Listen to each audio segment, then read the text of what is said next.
In this video, we will be exploring the Forms and Precedents Advanced Search form. To access the Advanced Search forms, click on the Advanced Search link at the top right of the red search box. This will expose a drop-down menu of the Advanced Search forms available on the site.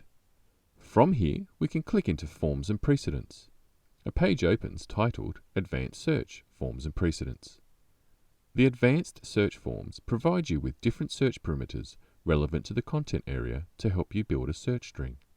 You need only fill out one of the fields, and the red search box will populate based off the information you entered and the particular search parameter you selected.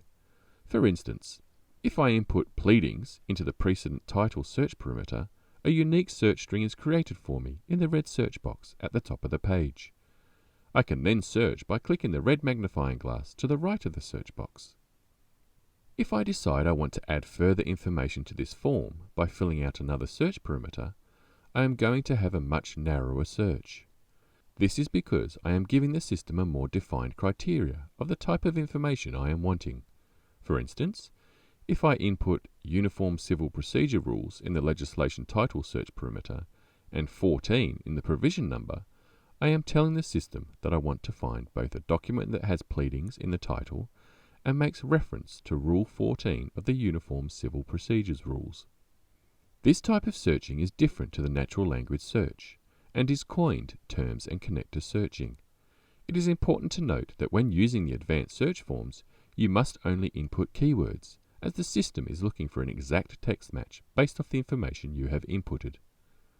If you require assistance with connectors, there are a list of common connectors on the right-hand side of the page, with short explanations of how they operate. I can click View All Connectors and Commands to reveal all search connectors, and we can see useful examples of the way each connector operates in practice.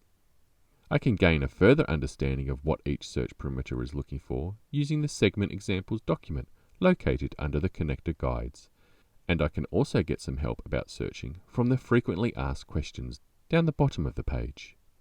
This concludes the tutorial on using the Forms and Precedents Advanced Search form.